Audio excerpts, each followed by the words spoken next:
Hey, what's up, guys? In this video, I'm going to be making some spooky sounds, and this is an idea that I've been exploring for quite some time. And the techniques that they used was they would use these samples, everyday samples, but then they would kind of change them in such a way to make them kind of uncanny. So the creep factor is achieved by kind of making it sound like it's a sound, but it's kind of different, and that is unsettling and things like that. So I'm going to be dropping in a crash of all things. This one right here, right? And this is a crash. But if I pitch it down, kind of sounds like that. So from there, what I can do is I'm just gonna not think too much of it. Get a ring modulation situation there. And what that does is that kind of changes the timbre a bit, and then drive. And let's do maybe like a tiny bit of a filter. No, let's do a little low end bump.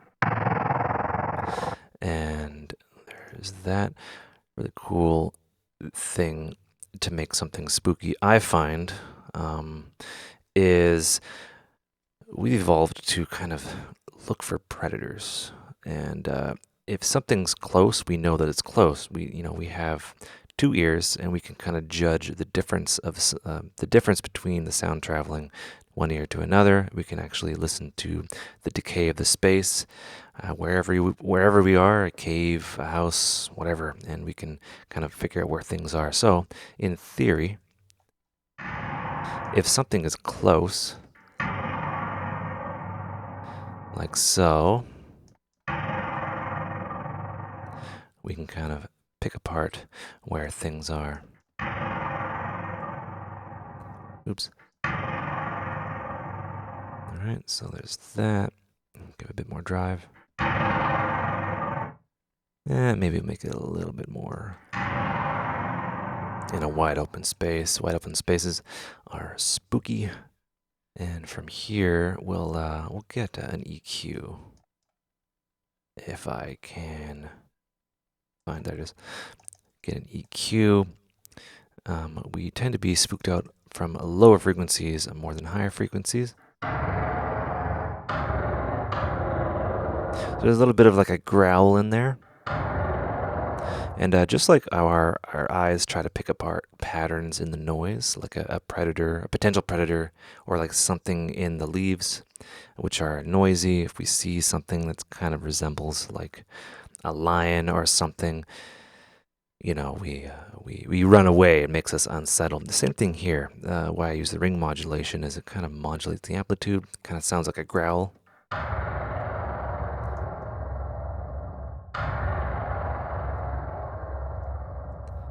And I can get rid of that.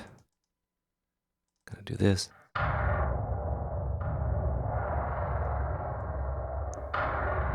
And let's get a bit of a shelf in there. I'm just adding some low end.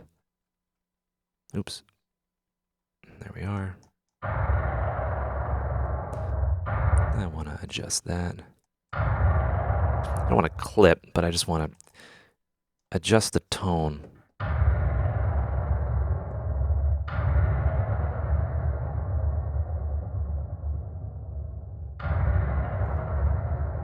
All right.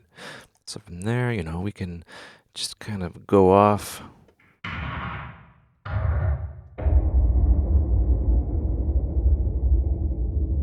Do things like that. Maybe I can get rid of that whole.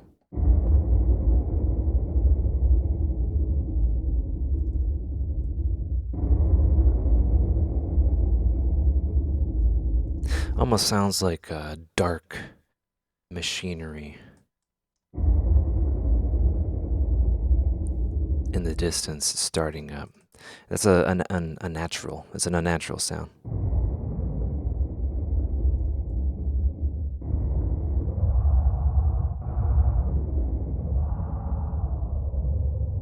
And if I modulate that, it kind of sounds like a a spooky character breathing.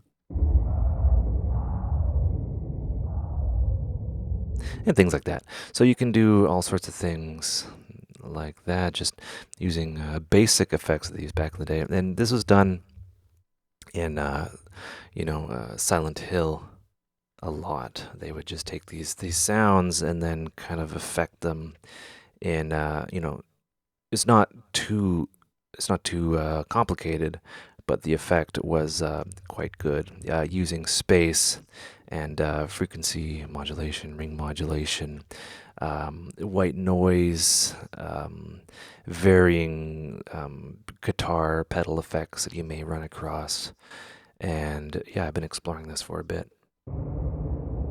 And using the source material is also very important.